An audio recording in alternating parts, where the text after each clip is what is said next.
Let me start with something no one tells you. Being a good person has a cost. Not the obvious kind. Not the kind people warn you about. A hidden cost. From the time you're young, you're taught the same rules. Be kind. Be patient. Be helpful. Don't be selfish. Don't be difficult. Don't take up too much space. And if you follow those rules, you get rewarded. People like you, they trust you. They depend on you, so you keep going. And over time, being good stops being something you do and becomes who you are, your identity. But here's the problem. No one tells you what happens to everything that doesn't fit that identity. This is where Carl Gustav Jung enters the picture. Jung believes something most people don't want to hear.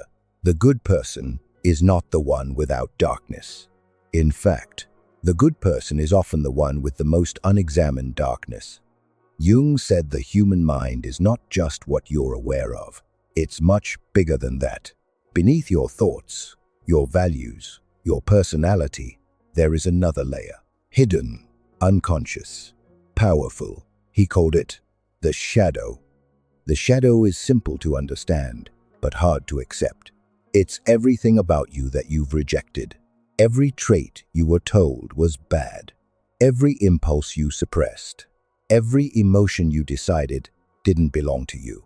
Anger, jealousy, selfishness, need, ambition, the desire to be seen. You didn't destroy these things. You just buried them. And here's the part that matters. The more committed you are to being good, the more you bury. Because being good means drawing a line. I am this, not that. I am patient, not angry. I am selfless, not selfish. I am kind, not resentful. And every time you draw that line, everything on the other side goes into the shadow. So the better you become at being good, the larger your shadow becomes. Not despite your goodness, but because of it. Now let's talk about what that looks like in real life. Because this isn't theory. This is daily life. First, you lose touch with your own needs. Good people are excellent at giving, but terrible at needing. They show up for everyone else, but struggle to say, I need this. Because needing feels selfish. So instead, they stay quiet. They give more. They help more. They sacrifice more. And slowly, something builds underneath. Not gratitude, resentment. It doesn't explode right away. It simmers quietly. They feel tired, but not physically, emotionally tired. And they don't understand why. Because on the surface, they're doing everything right. Second, the shadow starts leaking out. Jung called this projection. When you can't accept something in yourself, you start seeing it everywhere in other people. The good person who never gets angry is constantly irritated by angry people. The person who doesn't need attention is bothered by people who seek recognition. The person who isn't competitive feels threatened by other people's success. But here's the trick. It doesn't feel like projection. It feels like judgment. Moral judgment. I'm not angry. They're just difficult. I'm not jealous. They're just arrogant. I'm not resentful. I just have standards. The shadow speaks, but it uses your language, so you don't recognize it. But it still affects your relationships. It creates tension, misunderstanding, quiet conflict, and you don't know why. Third, you lose your aliveness. This one is subtle, but it's the most important. When you bury parts of yourself, you don't just bury the bad parts. You bury energy. Your anger, that's also your ability to set boundaries. Your ambition, that's your drive to build something meaningful. Your selfishness, that's your ability to prioritize your own life. Your wildness, that's creativity, spontaneity, passion. When all of that goes underground, you don't stop functioning. You keep working, helping, showing up, but something feels off. flat. You become reliable, but less alive.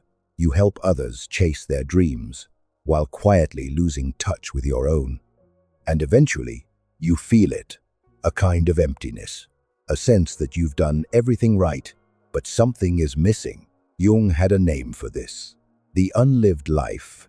And the unlived life doesn't stay quiet forever. It shows up later, as burnout, as resentment, as sudden breakdowns, as the feeling that you don't recognize your own life anymore. So what's the solution? Jung didn't say, stop being good. He said something much harder. Be honest, look at your goodness, and ask, what is it hiding? Where am I saying yes when I mean no? Where am I giving instead of admitting I need? Where am I being patient but actually feeling angry? Where am I being selfless but quietly feeling invisible? This is not about becoming a bad person. It's about becoming a whole person. Jung called this process individuation, becoming who you actually are, not just the version of you that is acceptable, but the full version, light and dark. Because real goodness is not one-sided. It doesn't come from denial. It comes from awareness. A truly good person knows their anger, but doesn't let it control them. They know their selfishness, but choose when to give. They know their darkness, and because of that, they have a real choice. So here's something to try this week. Just one thing. Find one place in your life where you are performing goodness instead of living honestly. You already know where it is. The place where you say yes, but feel no. The place where you're fine, but actually frustrated. The place where you're giving, but quietly draining. Don't fix it yet. Just notice it. Admit it, without excuses, without softening it. Because that moment, that honest moment, is where everything begins. Your goodness doesn't require you to disappear. It doesn't require silence. It doesn't require you to cut off parts of yourself. Real goodness has room for all of you. And the real work is becoming someone wide enough to hold it.